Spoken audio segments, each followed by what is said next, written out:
Hi ನಮಸ್ತೆ ಎಲ್ಲರಿಗೂ, ಹೇಗಿದ್ದೀರಾ? ನಾನು ಬಿಂದು ನಿರಂಜನ್. ಇದು ಬಂದು ಸಂಡೇ. ಈ ವಿಡಿಯೋ ಬಂದು ಕಂಪ್ಲೀಟ್ ಒಂದು ಸಂಡೇಯ ಕಂಪ್ಲೀಟ್ ವ್ಲಾಗ್ ಆಗಿರುತ್ತೆ. ಸಂಡೇಸು ನಾವು ಬೇಗನೆ ಎದ್ದು ಎಲ್ಲ ಕೆಲಸಗಳನ್ನ ಮಾಡಿಕೊಂಡು ಕೂತ್ಕೊತೀವಿ ಅಂತ ಹೇಳೋಕ್ಕಾಗಲ್ಲ. ಸಂಡೇಸು ಎಲ್ಲರ ಥರನೂ ಲೇಝಿ ಸಂಡೇ ಥರನೇ ನಮ್ಮ ಸಂಡೇನೂ ಇರುತ್ತೆ. ಆರಾಮಾಗಿ ನಾವು ಹೇಳೋದು 8 o'clock ಜಾಸ್ತಿನೇ ಆಯಿತು ಅಂತಲೇ ಹೇಳ್ತೀನಿ. 8:30 9 ಈಸ್ ದಿ ಮ್ಯಾಕ್ಸಿಮಮ್ ಅಷ್ಟೇ. ಅದ್ರ ಮೇಲೆ ಮಲಗಲ್ಲ. ಎಲ್ಲರೂ ವೀಕ್ ಡೇಸಲ್ಲಿ ಎಲ್ಲರೂ ಕೂಡ ಬೇಗ ಎದ್ದೊಳ್ಳೋ ಕಾರಣ ಈ ಸಂಡೇಗಳಲ್ಲಿ ಸ್ವಲ್ಪ ಲೇಟಾಗಿ ಎದ್ದೊಳ್ಳೋದು. ನನ್ನ ಮಗ ಕೂಡ. ಆದರೆ ನನ್ನ ಮಗಂದು ಒಂದು ಸ್ವಲ್ಪ ಸಮಸ್ಯೆ. ಬೇರೆ ದಿನದಲ್ಲಿ ನಾವು ಫೋರ್ಸ್ಫುಲ್ಲಾಗಿ ಎಬ್ಬಿಸ್ತಾ ಇದ್ವಿ, ಆದರೆ ಸಂಡೇಸ್ ಮಾತ್ರ ಅವನೇ ಬೇಗ ಎದ್ದೇಳ್ತಾನೆ. ಎದ್ಬಿಟ್ಟು ಬೆಳಗ್ಗೆ ಆಯಿತು, ಅಮ್ಮ ಬೆಳಕು ಜಾಸ್ತಿ ಬಂದಿದೆ, ಬೆಳಗ್ಗೆ ಆಯಿತು ಎದ್ದೇಳು ಅಂತಾನೆ. ನನಗೆ ಎದ್ದೊಳೋ ಮೂಡಿರಲ್ಲ. ಸೊ ಹಾಗಾಗಿ ನಾನು ಸ್ವಲ್ಪ ಅವನಿಗೆ ಆಯಿತು ಮಲ್ಕೊಳ್ಳೋ ಅಂತ ಹೇಳಿಬಿಟ್ಟು ಮಲಗಿಸೋ ತನಕ ಅವ್ನು ಹೇಳ್ತಾನೆ ಇರ್ತಾನೆ. ಒಂದು ಸರಿ ಹಂಗೆ ಅಂದಮೇಲೆ ನಾವು ಅವನಿಗೆ ಮತ್ತೆ ಮಲ್ಕೋ ಅಂತ ಹೇಳಿಬಿಟ್ರೆ ಮತ್ತೇನು ಇದು ಮಾಡಲ್ಲ. ನಾವು ಎದ್ದೊಳೋ ತನಕನೂ ಎದ್ದೇಳ್ತಾನೆ. ಬಟ್ ಏನು ಅಂದರೆ ನಾನು ಎದ್ದ ತಕ್ಷಣ ಎದ್ದೇಳ್ತಾನೆ, ಮತ್ತೆ ಅವ್ನು ಫರ್ದರ್ ಮತ್ತೆ ಮಲಗಲ್ಲ. ಸೊ ಆ್ಯಕ್ಚುಲಿ ಈ ಸಂಡೇ ಪ್ರತಿ ಸಂಡೇ ನಾವೇನು ಪಾರ್ಸಲ್ ತೊಗೊಳಲ್ಲ.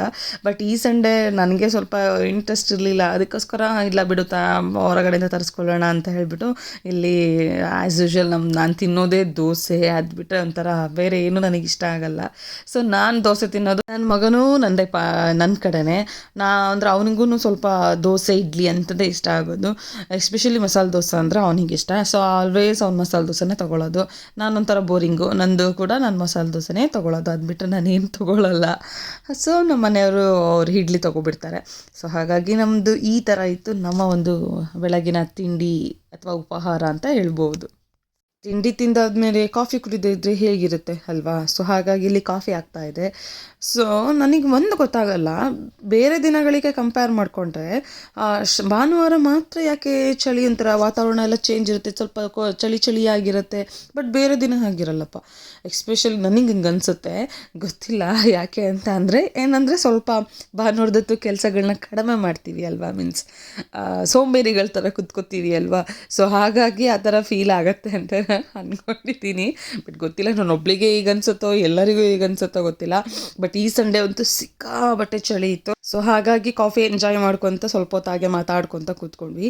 ಅದಾದಮೇಲೆ ನನ್ನೊಂದು ಪೆಂಡಿಂಗ್ ವರ್ಕ್ ಕೂಡ ಇತ್ತು. ಏನಂದರೆ ನಮ್ಮದು ವಾಷಿಂಗ್ ಮಿಷಿನು ಮತ್ತು ಫ್ರಿಜ್ಜನ್ನು ತೆಗೆದುಬಿಟ್ಟು ಕ್ಲೀನ್ ಮಾಡೋ ಒಂದು ಕೆಲಸ ಕೂಡ ಅವತ್ತೇ ಇಟ್ಕೊಂಡಿದ್ದೆ. ಯಾಕೆ ಅಂತಂದರೆ ನಾನು ಒಬ್ಳಿಗೆ ಮಾಡೋಕ್ಕಾಗೋದಿಲ್ಲ, ಅದನ್ನೆಲ್ಲ ಹೇಳೋಕ್ಕಾಗಲ್ಲ. ಸೊ ಇವ್ರಿಗೆ ಹೆಲ್ಪ್ ಬೇಕೇ ಬೇಕು, ನನಗೆ ಯಾರಾದರೂ ಒಬ್ರದ್ದು ಹೆಲ್ಪು. ಸೊ ಹಾಗಾಗಿ ಇವರಾದ್ರೆ ಅವತ್ತು ಅಟ್ಲೀಸ್ಟ್ ಮನೇಲಿ ಇರ್ತಾರೆ ಅಲ್ವಾ, ಏನಾದರೂ ಇವತ್ತೇ ಪ್ಲ್ಯಾನ್ ಮಾಡ್ಕೊಂಡಿದ್ದೆ. ಏನಂದರೆ ನಮ್ಮದು ವಾಷಿಂಗ್ ಮಿಷಿನ್ ಬಂದುಬಿಟ್ಟು 11 years ಆಗ್ತಾ ಬಂತು. ಸೊ ಅದು ವಾಷಿಂಗ್ ಮಿಷಿನ್ ತೊಗೊಂಡು ನನ್ನ ಮದುವೆಗಿಂತ ಮುಂಚೆ ತೊಗೊಂಡಿದ್ದು ವಾಷಿಂಗ್ ಮಿಷಿನ್ ಅದು. ಸೊ ಹಾಗಾಗಿ ಅದೇನಾಗ್ತಾಯಿತ್ತು ಅಂದರೆ ಸ್ವಲ್ಪ ವೈಬ್ರೇಟ್ ಆಗಿದಾಗ ಮುಂದಕ್ಕೆ ಬಂದುಬಿಡೋದು ವಾಷಿಂಗ್ ಮಿಷಿನ್ನು. ಸೊ ಹಾಗಾಗಿ ಅದನ್ನೆಲ್ಲ ಮತ್ತೆ ಅದರ ನಾರ್ಮಲ್ ಪ್ಲೇಸ್ಗೆ ಪುಷ್ ಮಾಡಬೇಕಾಗಿತ್ತು. ಒಬ್ಳಿಗಾಗಲ್ಲ ಅನ್ನೋದಕ್ಕೋಸ್ಕರ ಅವ್ರ ಹೆಲ್ಪ್ ತೊಗೋತಾ ಇದ್ದೆ. ಅದೇ ಹೆಂಗೂ ತಾನು ಕ್ಲೀನ್ ಮಾಡೋಕ್ಕೆ ತೆಗಿತಾ ಇದ್ದೀನಿ ಅಲ್ವಾ. ಸೊ ಅದಕ್ಕೆ ಎರಡನ್ನೂ ಕ್ಲೀನ್ ಮಾಡಿಬಿಡೋಣ ಅಂತ ಹೇಳಿಬಿಟ್ಟು ಎರಡನ್ನೂ ಕ್ಲೀನ್ ಮಾಡಿಸ್ಕೊತಾ ಇದ್ದೀನಿ.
ಮಿಷಿನ್ ಮತ್ತು ಫ್ರಿಜ್ ಎಲ್ಲ ಕ್ಲೀನ್ ಮಾಡ್ಕೊಂಡು ಬಂದಾದ್ಮೇಲೆ ಇನ್ನೊಂದು ಕೆಲಸ ಕೂಡ ನಾನು ರೆಡಿ ಇಟ್ಕೊಂಡಿದ್ದೆ. ವಾಶ್ರೂಮ್ ಹತ್ರ ಒಂದು ಪ್ಲೇನ್ ಗೋಡೆ ಬರುತ್ತೆ. ಆ ಗೋಡೆ ನೋಡಿದ್ರೆ ನನಗೆ ಎಲ್ಲದೂ ಸ್ವಲ್ಪ ಆ ಗೋಡೆ ಸ್ವಲ್ಪ ಕ್ಲೀನ್ ಅಂತ ನನಗೆ ಅನಿಸ್ತಾ ಇತ್ತು. ಸ್ವಲ್ಪ ಏನಾದರೂ ಚೇಂಜಸ್ ಮಾಡಬೇಕು ಅಂತ ಅನ್ಕೋತಾ ಇದ್ದೆ. ಸೊ ಹಾಗಾಗಿ ಒಂದು ವಾಲ್ಪೇಪರ್ ಆರ್ಡ್ರ್ ಮಾಡ್ಕೊಂಡಿದ್ದೆ ನಾನು. ಸೊ ಅಲ್ಲಿ ವಾಲ್ಪೇಪರ್ನ ಹಚ್ಬಿಟ್ಟು ಒಂಥರ ಡಿಫ್ರೆಂಟ್ ಲುಕ್ ಬರುತ್ತೆ ಅನ್ನೋ ಕಾರಣಕ್ಕೋಸ್ಕರ ವಾಲ್ಪೇಪರ್ ಹಚ್ಚಿದ್ದೆ. ತುಂಬ ಚೆನ್ನಾಗೂ ಕೂಡ ಕಾಣಿಸ್ತಾ ಇದೆ.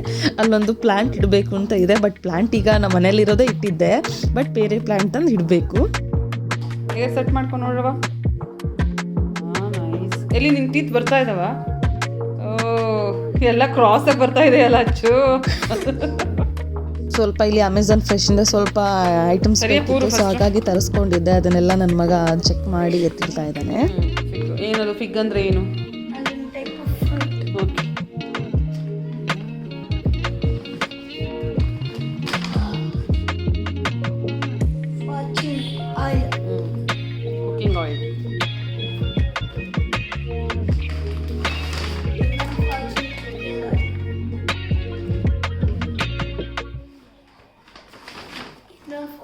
Cooking oil.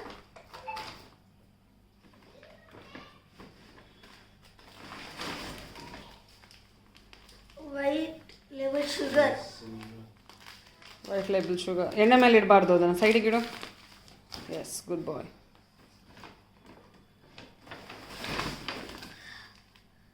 Tata salt.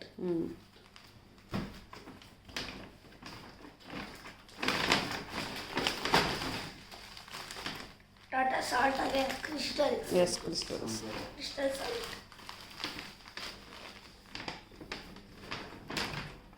So this is empty now.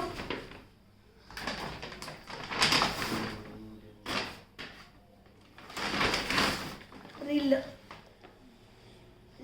For cleaning utensils. Okay, good boy. ತಂದಿರೋ ಐಟಮ್ಸ್ನೆಲ್ಲ ಆದಷ್ಟು ಅವನ ಹತ್ರನೇ ಎತ್ತಿಡ್ಸೋ ಒಂದು ಪ್ರಯತ್ನ ಮಾಡ್ತೀನಿ. ಯಾಕೆ ಅಂತ ಅಂದರೆ ಅವನು ಅದು ಐಟಮ್ಸ್ ಏನು ಅಂತ ಒಂದು ಅದು ಏನೇನು ಅಂತ ಗೊತ್ತಾಗತ್ತೆ. ಮತ್ತು ಆ ಒಂದು ಏನೇ ಒಂದು ತಂದ್ರೂ ಅದನ್ನು ಎತ್ತಿಡಬೇಕು ಅನ್ನೋ ಒಂದು ನೀಟಾಗಿ ಎತ್ತಿಡಬೇಕು ಅನ್ನೋ ಒಂದು ಕಾನ್ಸೆಪ್ಟ್ ಕೂಡ ಅವನಲ್ಲಿ ಬರುತ್ತೆ. ಹಾಗಾಗಿ ಏನೇ ತೊಗೊಂಡು ಬಂದರೂ ಐಟಮ್ಸ್ನ ಸ್ವಲ್ಪ ಅವನ ಹತ್ರನೇ ಹೇಳಿ ಅದನ್ನ ಎತ್ತಿಡ್ಸೋಕೆ ಪ್ರಯತ್ನ ಪಡ್ತೀನಿ. ಅದಾದಮೇಲೆ ಇಲ್ಲಿ ನಾನು ಬಂದುಬಿಟ್ಟು ಅವಲಕ್ಕಿ, ಖಾರ ಹಚ್ಚಿದ ಅವಲಕ್ಕಿ ಮಾಡೋಣ ಅಂತ ಹೇಳ್ಬಿಟ್ಟು ಮಾಡ್ಕೊತಾ ಇದ್ದೀನಿ. ಸೊ ಸಂಡೇ ಆಗಿರೋದ್ರಿಂದ ನನಗೆ ಟೈಮ್ ಕೂಡ ಇತ್ತು. ಅದ್ರ ಜೊತೆಗೆ ಮತ್ತು ಬೇರೆ ದಿನಕ್ಕೆ ಅವ್ರು ಬಂದಾಗ ಅಂದರೆ ಮಗ ಆಗಿರ್ಬೋದು, ಮತ್ತು ಮನೆಯವರಾಗಿರ್ಬೋದು, ಕಸಿನ್ ಆಗಿರ್ಬೋದು ಬಂದರೆ ಏನಾದರೂ ಬೇಕು ಅಂತ ಕೇಳ್ತಾರೆ ಅಲ್ವಾ. ಸೊ ಆ ಕ್ಷಣದಲ್ಲಿ ಫ್ರೂಟ್ಸು ರೆಗ್ಯುಲರಾಗಿ ಫ್ರೂಟ್ಸ್ ಅದೆಲ್ಲ ಏನಾದ್ರು ತಿಂತಾನೆ ಇರ್ತಾರೆ. ಸೊ ಹಾಗಾಗಿ ಬಂದ ತಕ್ಷಣ ಏನಾದರೂ ಸ್ವಲ್ಪ ಸ್ಪೈಸಿ ಆಗಿರೋದು ಹಿಂಗೇನಾದರೂ ಕೇಳ್ತಾರೆ ಅಲ್ವಾ. ಸೊ ಹಾಗಾಗಿ ಖಾರ ಹಚ್ಬಿಟ್ಟು ಅವಲಕ್ಕಿನ ಇಡೋಣ ಅಂತ ಹೇಳ್ಬಿಟ್ಟು ಇಡ್ತಾ ಇದ್ದೀನಿ. ಅದಕ್ಕೋಸ್ಕರ ಕೊಬ್ಬರಿ ಕೂಡ ತೆಳ್ಳದಾಗಿ ಸ್ಲೈಸ್ ಮಾಡ್ಕೊತಾ ಇದ್ದೀನಿ. ಸಂಡೇ ನಮ್ಮದು ಹೇಗಿರುತ್ತೆ ಅಂದರೆ ಆಲ್ಮೋಸ್ಟ್ ನಮಗೇನಾದರೂ ಬೇಕಾಗಿದ್ರೆ ಐಟಮ್ಸ್ ಏನಾದರೂ ಬೇಕಾಗಿದ್ರೆ ತರಿಸ್ಕೊಳ್ಳೋದಾಗಿರಬಹುದು, ಅಥವಾ ಮಗನಿಗೆ ಎಕ್ಸ್ಟ್ರಾ ಏನಾದರೂ ಹೇಳ್ಕೊಡೋ ಅಂಥದ್ದು ಅವನಿಗೆ ಇರುತ್ತೆ ಅಲ್ವಾ. ಸೊ ನಾನು ಅದು ಅಷ್ಟು ಅವನಿಗೆ ಜಾಸ್ತಿ ಕಾನ್ಸಂಟ್ರೇಟ್ ಮಾಡ್ತೀನಿ. ಹಂಗಂತ ಅವನಿಗೆ ಬೋರ್ ಕೂಡ ಮಾಡೋದಿಲ್ಲ. ಬೆಳಗ್ಗೆಯಿಂದ ಸ್ಟಿಲ್ ಈವ್ನಿಂಗ್ ತನಕನೂ ಅವನಿಗೆ ಫ್ರೀಯಾಗಿ ಬಿಡ್ತೀನಿ ನಾನು. ಯಾಕೆ ಅಂತ ಅಂದರೆ ಈ ಸ್ಕೂಲ್ಗೆ ಪಾಪ ಅವರು ವೀಕ್ಲಿ ಪೂರ್ತಿ ಹೋಗಿರ್ತಾರೆ. ಸೊ ಒನ್ ಡೇ ಅವನಿಗೆ ಅವ್ನ ಫ್ರೆಂಡ್ಸ್ ಜೊತೆ ಆಟಾಡ್ಕೊಳ್ಳೋಕ್ಕೆ ನಾನು ಟೈಮ್ ಕೊಡ್ತೀನಿ. ಅವನಿಗೆ ಅದು ಫೀಲ್ ಆಗೋದಿಲ್ಲ. ಅಂದರೆ ನಾನು ಏನು ಹೇಳ್ತೀನೋ ಅವನು ಅದನ್ನು ಮಾಡ್ತಾನೆ. ನಾನು ಫೋರ್ಸ್ಫುಲ್ಲಾಗಿ ಅವನಿಗೆ ಓದು ಅಂತ ಹೇಳಿದ್ರೆ ಅವನು ಪಾಪ ಓದ್ತಾನೆ, ಬಟ್ ಅದು ನನಗಿಷ್ಟ ಇಲ್ಲ. ನನಗೆ ಯಾವಾಗಲೂ ಅವರು ಫ್ರೀಯಾಗಿ ಓದಬೇಕು, ಅವನು ಇಷ್ಟಪಟ್ಟು ಓದಬೇಕು ಅನ್ನೋ ಥರ ನಂದು. ಯಾಕೆಂದರೆ ನನಗೆ ಅದು ಗೊತ್ತಿದೆ ಆಗಲ್ಲ. ಈ ಹಾಲಿಡೇಸಲ್ಲಿ ಎಲ್ಲ ಮಕ್ಳುಗಳು ಆಚೆ ಆಡ್ತಾ ಇರುವಾಗ ನೀನು ಕುತ್ಕೊಂಡು ಓದು, ನೀನು ಹಂಗೆ ಮಾಡು ಹಿಂಗೆ ಮಾಡು ಅಂತ ಹೇಳೋದು, ಅದು ಫೋರ್ಸ್ಫುಲ್ಲಾಗಿ ಮಾಡಿಸ್ದಂಗೆ ಆಗುತ್ತೆ. ನನಗೆ ಅದು ಇಷ್ಟ ಇಲ್ಲ. ಅವನು ಏನೇ ಮಾಡಿದ್ರು ಅದು ಇಷ್ಟಪಟ್ಟು ಮಾಡಬೇಕು ಅನ್ನೋ ಕಾನ್ಸೆಪ್ಟು ನಂದು. ಸೊ ಹಾಗಾಗಿ ಅವನಿಗೆ ನಾನು ಆದಷ್ಟು ರಜೆ ದಿನಗಳಲ್ಲಿ ಫ್ರೀಯಾಗಿ ಬಿಡ್ತೀನಿ. ಹಂಗಂತ ಬೇರೆ ದಿನಗಳಲ್ಲಿ ಹೋಗಲ್ಲ ಅಂತನೂ ಅಲ್ಲ, ಹೋಗ್ತಾನೆ. ಅವನು ನಾನು ಏನು ಟ್ಯೂಷನ್ ತೊಗೋತೀನಲ್ಲ, ನಾನು ಏನು ವಿತಿನ್ 4:30 to 7 o'clock ಟ್ಯೂಷನ್ ತೊಗೋತೀನಲ್ಲ, ಅದಷ್ಟೇ ಅವನು ಓದೋದು. ಅದಾದಮೇಲೆ ಅವನಿಗೆ ಫ್ರೀ ಟೈಮ್ ಅಲ್ಪ ಸ್ವಲ್ಪ ಹೋಮ್ವರ್ಕ್ ಇರುತ್ತೆ. ಅವ್ನು ಆಟಾಡ್ಕೊಂಡು ಬಂದುಬಿಟ್ಟು ಆಚೆ ಹೋಮ್ವರ್ಕ್ನ ಮಾಡ್ಕೊಳ್ಳೋಕ್ಕೆ ಕೂತ್ಕೋತಾನೆ ಅಷ್ಟೇ. ಸಮ್ಟೈಮ್ಸ್ ಮಕ್ಕಳಿಗೆ ಒಂದು ಹೇಳಿ ಮಾಡಿಸೋ ಟೈಮಲ್ಲಿ ಮಾಡಿಸ್ಲೇಬೇಕಾಗತ್ತೆ, ಆಪ್ಷನ್ನೇ ಇರಲ್ಲ. ಅವ್ರು ಮಾಡಲ್ಲ ಅಂತ ಹೇಳಿದ ತಕ್ಷಣ ನಾವು ಕೂಡ ಬಿಡೋಕ್ಕಾಗಲ್ಲ. ಬಟ್ ಎಲ್ಲ ಟೈಮು ನಾವು ಅದೇ ಥರ ಫೋರ್ಸ್ ಮಾಡಿಸ್ತೀವಿ ಅಂದರೆ ಅದು ತಪ್ಪಾಗತ್ತೆ.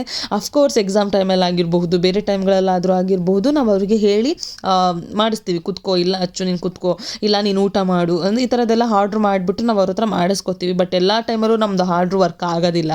ಸೊ ಹಾಗಾಗಿ ಅವನಿಗೆ ಫ್ರೀ ಬಿಡೋ ಟೈಮಲ್ಲಿ ಫ್ರೀ ಬಿಟ್ಬಿಟ್ಟು ಆ ನಂತರ ಯಾವಾಗ ನಾವು ಟೈಟ್ ಮಾಡಬೇಕು ಆ ಟೈಮಲ್ಲಿ ನಾವು ಅವರಿಗೆ ಸ್ವಲ್ಪ ಸ್ಟ್ರಿಕ್ಟ್ ಆಗಿದ್ದರೆ ಸಾಕು.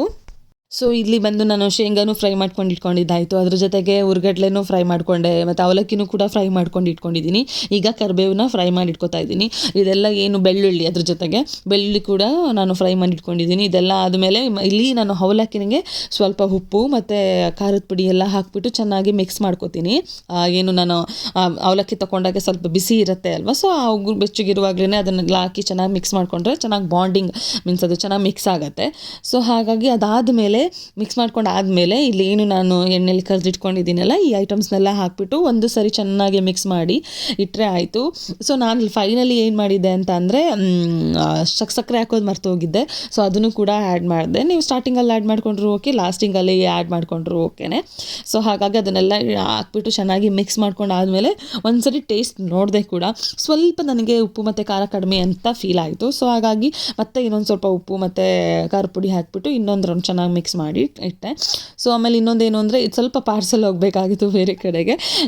ಏನು ಅಂತಂದರೆ ನಮ್ಮನೆಯವ್ರ ಆಫೀಸ್ ಕೊಲೀಗ್ಸ್ದು ಬಾಕ್ಸ್ ಕೂಡ ಅವ್ರೇನೋ ನಮಗೆ ಕೊಟ್ಟು ಕಳಿಸಿದ್ರು. ಸೊ ಬಾಕ್ಸ್ ಕೂಡ ಅವ್ರದ್ದು ಬಾಕ್ಸ್ ನಾವು ಮನೇಲೇ ಉಳ್ಕೊಂಡಿತ್ತು. ಸೊ ಹಾಗಾಗಿ ಖಾಲಿ ಬಾಕ್ಸ್ ಕೊಡೋದು ಹೇಗೆ ಅಂತ ನನಗೂ ಗೊತ್ತಿಲ್ಲ. ಸೊ ಬೇರೆ ತುಂಬ ವೆರೈಟೀಸ್ಗಳು ನನಗೆ ಗೊತ್ತಿಲ್ಲ ಮಾಡೋಕ್ಕೆ. ನನಗೇನು ಗೊತ್ತಿದೆಯೋ ಅದರಲ್ಲೇ ನಾನು ಮಾಡಿಬಿಟ್ಟು ಅವ್ರಿಗೆ ಕೊಡೋಣ ಅಂತ ಹೇಳ್ಬಿಟ್ಟು ಕೊಟ್ಟು ಕಳಿಸ್ತಾ ಇದ್ದೀನಿ, ಅವಲಕ್ಕಿ ಮಾಡಿ ಕೊಟ್ಟು ಕಳಿಸ್ದೆ. ಸೊ ಎಲ್ಲರೂ ಕೂಡ ಇಷ್ಟಪಟ್ಟು ಚೆನ್ನಾಗಿದೆ ಅಂತ ಕೂಡ ಹೇಳಿದರು. ಸೊ ಖುಷಿ ಆಯಿತು. ಸೊ ಅದ್ರ ಜೊತೆಗೆ ನನ್ನ ಮಗನ ಕಡೆಯಿಂದನೂ ಕಾಂಪ್ಲಿಮೆಂಟ್ ಸಿಕ್ತು. ಸೊ ಹಾಗಾಗಿ ಖುಷಿ ಆಯಿತು. ಅವನು ಕೂಡ ಇಷ್ಟಪಟ್ಟು ತಿಂದಿದ್ದು ಆಯಿತು. ನಾನು ಈ ವಿಡಿಯೋ ಎಡಿಟ್ ಮಾಡಿ ಅಪ್ಲೋಡ್ ಮಾಡೋಷ್ಟರೊಳಗಡೆ ಅವಲಕ್ಕಿ ಖಾಲಿನೂ ಆಗೋಯ್ತು. ಸೊ ಇವಾಗ ಇದನ್ನು ನೋಡಾದ್ಮೇಲೆ ನಾನು ಇನ್ನೊಂದು ಸರಿ ಮಾಡಬೇಕು ಅಂತ ನನ್ನ ಮನಸ್ಸಲ್ಲಿ ಬಂದಿದ್ದೂ ಆಯಿತು. ಸೊ ಹಾಗಾಗಿ ಇನ್ನೊಮ್ಮೆ ಟ್ರೈ ಮಾಡಬೇಕು. ಸೊ ಇಷ್ಟೆಲ್ಲ ಆದಮೇಲೆ ಮತ್ತು ಊಟಕ್ಕೆ ಏನಾದರೂ ಮಾಡ್ಕೋಬೇಕಲ್ವಾ. ಸೊ ನಾನು ಮಧ್ಯಾಹ್ನ ಕೂಡ ನಾವೇನು ಊಟ ಮಾಡೋಕ್ಕೆ ಹೋಗಲಿಲ್ಲ, ಬಿಕಾಸ್ ನಾವು ತಿಂದಿದ್ದು ಲೇಟ್ ಆಯಿತು. ಸೊ ಹಾಗಾಗಿ ಮಧ್ಯಾಹ್ನ ಏನು ಮಾಡ್ಕೊಳಕ್ಕೆ ಹೋಗಿರಲಿಲ್ಲ. ಸೊ ಹಾಗಾಗಿ ರಾತ್ರಿಗೆ ಸಿಂಪಲ್ಲಾಗಿ ಅವರೆಕಾಳು ಟೊಮೆಟೊ ಬಾತ್ ಮಾಡ್ಕೊಳ್ಳೋಣ ಅಂತ ಇಲ್ಲಿ ಮಾಡ್ಕೋತಾ ಇದ್ದೀನಿ. ಸೊ ಇನ್ನು ಬೇರೆ ಎಕ್ಸ್ಟ್ರಾ ಅಂತ ಏನೂ ಹಾಕಲಿಲ್ಲ, ನಾನು ಅವರೆಕಾಳಿತ್ತು ಮನೆಯಲ್ಲಿ. ಸೊ ಹಾಗಾಗಿ ಅವರೆಕಾಳು ಹಾಕಿ ಮಾಡ್ತಾ ಇದ್ದೀನಿ. ಸಿಂಪಲ್ಲಾಗಿ ಎಲ್ಲರೂ ಹೇಗೆ ಟೊಮೆಟೊ ಬಾತ್ ಮಾಡ್ತಾರೋ ನಾನು ಕೂಡ ಅದೇ ಥರ ಮಾಡ್ತಾ ಇದ್ದೀನಿ. ಅದೇ ಪುದೀನ, ಅದೇ ಕೊತ್ತಂಬರಿ, ಅದೇ ಟೊಮೆಟೊ ಹಾಕಿ ನಾನು ಕೂಡ ಮಾಡ್ತಾ ಇರೋದು. ಸೊ ಹಾಗಾಗಿ ಮತ್ತೇನದನ್ನು ವೀಡಿಯೋ ಮಾಡ್ಕೊಳಕ್ಕೆ ಹೋಗಲಿಲ್ಲ ನಾನು.